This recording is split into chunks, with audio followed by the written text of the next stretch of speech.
Okay, let's unpack this. There's this almost universal kind of crushing feeling sometimes, right? You make a huge career change. Maybe you went back to school, spent a lot of money, time, and then you actually start the job and you just realize, wow, I I really dislike this day to day. It's like the big idea you had just crashes into the messy reality of the work. And that feeling. It gets, well, way more intense if you're coming into a tough field later in life. The stakes feel higher, so when you hit that discomfort, maybe even resentment, you just want to bail immediately. Our sources today really zoom in on this powerful case study. Uh, John, this 40-year-old guy, left a stable office job to become a nurse, and bam, 6 months in, he finds the clinical stuff deeply uncomfortable, ready to quit. Yeah, but he didn't quit. And that's our mission today. We want to pull out the practical, structured stuff. There's like a 10-point framework and this really key 30-day action plan. Things that let John, and maybe you listening, push past that resistance. We're talking about moving beyond just, tolerating a job. We're digging into the steps to turn that tolerance into actual professional respect. And maybe, eventually, a kind of functional, satisfying love for what you do. We really need to be clear about that word love right up front, though. The sources aren't talking about some Hollywood, lightning bolt passion. That's not it. Real career satisfaction, it isn't something you just find or wait for. It's something you build. Think of it like tending a garden. It grows slowly, needs consistent effort, attention, real nurturing. It's maintenance work, not magic. Okay, building a garden. I like that. So if that's the goal, the first step is redefining what love even means here. John's first hurdle was expecting to love, I know the medical terms, the squeamish bits. He didn't. And the sources are really clear. You got to shift your focus away from the tiny tasks towards the bigger impact. That's the pivot, exactly. And John found a really clever way to do this with nursing. He hated confronting illness directly, the messiness, the uncertainty of it all, but he reframed it. He started seeing nursing not as dealing with sickness, but as being the human anchor for someone when they're most vulnerable, or helping people not just get better, but literally stay alive. I get that reframing, I do. But let me just play devil's advocate for a sec. What if the tasks really are just tedious, like data entry hell for a year? How does John's trick work then? Isn't focusing on the big why just kind of putting lipstick on a pig a form of denial? That's a fair question, a really important one. The sources make this distinction between transactional tolerance, just putting up with it, and finding foundational purpose. So the actionable tip here, it acknowledges the transaction part. You list the concrete stuff you do value. Maybe it's the stability, the paycheck, the constant learning, the structure. Then you actively look for how this new career delivers those things, even indirectly. So that data entry. Maybe it ensures patient records are perfect so someone avoids the wrong medication. Suddenly, you're not just typing, you're like an invisible safety net. Okay. That connects to the next idea then. Finding meaning beyond the tasks. It's like when we're miserable, we get tunnel vision on the boring inputs. We completely lose sight of the why, the output, the impact. John's a perfect case study for this. Inserting IVs. He found it terrifying, stressful. It was this technical thing he was always afraid he'd mess up. But then he reframed that specific hard action. He focused on the outcome. Every single IV that goes in smoothly helps deliver what someone needs to live another day. That shift right there, it lowers the anxiety around the mechanics. It connects the effort back to the mission. Mission beats monotony. And to make that stick, to make it a daily thing, not just a nice idea, the sources suggest a practical tool, meaning journal, just a small notebook or maybe a note on your phone. And every day you jot down one meaningful thing you did or saw. It doesn't have to be world-changing. Could be a kind word solving a small problem. The point is to find those little patterns of purpose that stress usually hides. And the last piece of this mindset shift is basically giving yourself permission. Permission to accept that practical love is valid. Look, not every career story needs to be some grand passion play. Sometimes love looks like a really well-organized spreadsheet that supports your life. And that's okay. That's a solid foundation. John kept reminding himself, this career pays well, it's stable, and critically, it lets me retire with dignity. It provides for my family.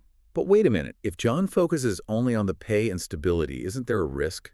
A risk of just creating another job he tolerates, not a profession he actually respects. How do the sources draw the line between just settling for the paycheck and finding that true, practical love? The key is value alignment. Settling is taking a job that maybe pays well, but fundamentally drains you or goes against your values. Practical love is choosing a job, even a hard one, because it enables the life you value. If stability and family security are truly your core values, then a tough but stable nursing job becomes an act of love towards your family and your future self. The tool here is pretty powerful. Make a vision board. but focus it entirely on what the job makes possible: the vacation, the secure home, helping your kids. Not just pictures of stethoscopes. That connects the daily grind directly to what really matters long term. Right, so the mindset's reset. Now let's talk about the feelings. Yeah. The emotional roller coaster. Making a big career change, especially later on, it comes with a ton of emotional baggage. It's totally normal to feel like an outsider, maybe resent starting over, feel embarrassed when you stumble. Totally normal. And the main skill here is managing that transition with radical awareness Yeah. and self-compassion. That story about John getting corrected by the 22-year-old nurse, it's perfect. His gut reaction was shame, embarrassment, but he consciously fought that. He told himself, I'm not behind schedule here, I'm restarting smarter. His age, his maturity meant he wasn't just learning tasks, he was learning strategy, seeing the bigger picture. And he used his life experience, right? Yeah. The sources really hammer this point, turn that perceived weakness, being older and new, into a unique strength. John leaned into his maturity, his empathy, his patience. These are soft skills younger colleagues might take years to develop. It meant he could connect with older patients way better than his peers sometimes. Yeah. That gave him immediate inherent value. And this actually bridges that gap you asked about earlier. How does the guy struggling with IVs become a nurse manager? John's previous business background.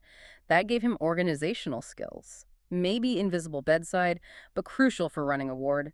He literally started treating his patient load like a project management task list, using skills from his past life, prioritizing, timelines, resource management to handle the controlled chaos. He found comfort in that structure, even when the clinical tasks themselves felt overwhelming. So it's about consciously digging up and applying those transferable skills, not just hoping they appear. And that really leads us to the core issue here. So much of the dislike we feel isn't about the work itself, it's about feeling incompetent. Pride comes from skill. Fear comes from feeling clumsy or slow. Precisely. If you feel slow, uncertain, you dread even showing up. John dreaded patient care because he felt hesitant, always second-guessing. The fix wasn't a new job, it was getting competent. Simple as that, but hard work. Mm. After 3 months of really focused, consistent practice confidence started replacing the fear. The tasks became more automatic, less agonizing, and suddenly the work wasn't just scary, it was rewarding because he was actually succeeding at it. So for you listening, the goal setting here needs to be super specific, not just, I want to get better. Set a measurable 3 to 6 month goal. I will master this specific intake process by end of November. Or I will feel confident discussing treatment options with doctors by February. Then track it weekly. Competence truly is the fastest route to satisfaction. It literally replaces anxiety with pride. Yeah, and while you're grinding away building that competence, you need good influences around you. The role model effect is huge. It shows you that satisfaction is actually possible in this field.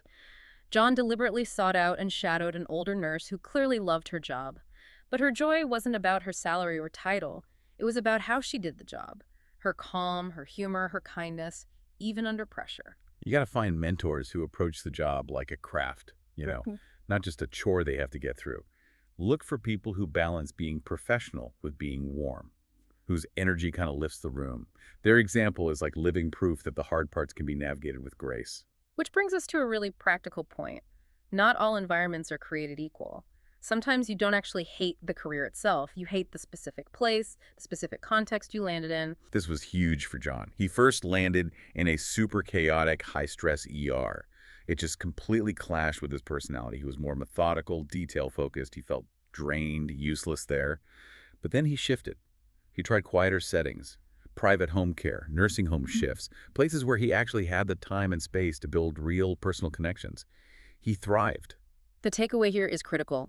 If you're struggling daily, ask yourself, is it the career or could it be the setting? If you're a teacher hating high school drama, maybe try teaching adults. Community college. Developer hating the startup chaos. Maybe try a big, stable corporation. For nursing, like John, explore school nursing predictable hours. Public health community focus. Telenursing remote, independent. The point is, try at least a couple of different environments before writing off the whole field. And while you're maybe adjusting the environment, you also need to build micro-motivation habits. You can't just sit around waiting for some grand epiphany where you suddenly love everything. You build little daily wins, rituals that make the tough parts more bearable. These little rituals, they help override your brain's natural resistance. John, for instance, he treated himself to a specific, slightly fancy coffee right after every shift, no matter what. That simple act signaled, okay, the hard part's done, here's the reward. He also joined online groups for career changers, paired the isolating work with easy social connection. Little things matter. Pairing hard tasks with something enjoyable, music on breaks, keeping a photo that reminds you why you're doing this. It changes how the job feels. Okay, so all these pieces, the mindset, the emotions, the skills, the environment, the habits, they come together in this 30-day action plan. It gives you, the listener, a concrete structure to turn that feeling of aversion into something more like affirmation. It's active. You got to do the work. Yeah, let's break down those 4 weeks. They're pretty critical if you're feeling that dread. Week 1 is all about reframe and reset.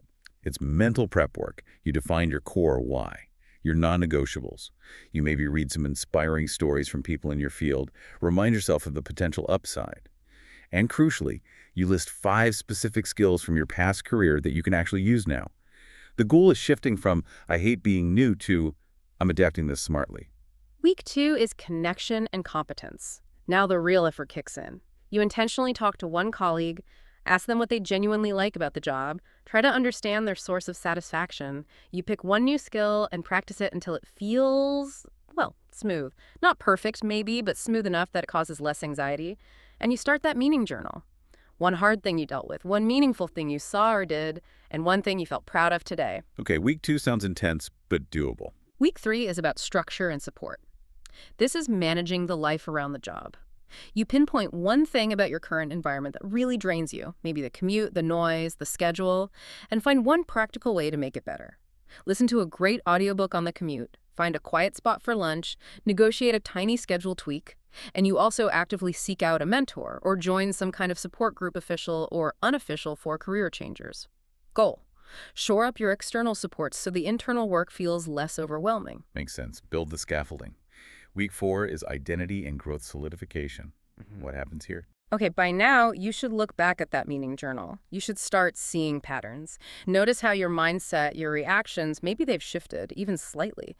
Those patterns of purpose should be clearer. Then you share your growth story. Talk to a trusted friend, family member, mentor. Solidify this emerging professional identity by voicing it. And finally, do one small extra act of kindness or service that's beyond your required duties. Just volunteering a few extra minutes, helping a colleague without being asked. That little act reinforces your sense of contribution and competence. It feels good. Wow. Okay, that's a packed 30 days. It is. And if we pull back and look at this whole framework, maybe the biggest lesson is simply patience. Building that emotional connection. It just takes time. The sources actually suggest a pretty concrete metric here for anyone starting out and feeling disillusioned. Give it 18 full months, 18 months before you decide you truly fundamentally dislike it. Apparently, that's often how long it takes to really get out of that initial exhausting survival mode, to reach a baseline of comfort, competence, and feeling like you actually belong there. 18 months. That's a commitment. But it makes sense.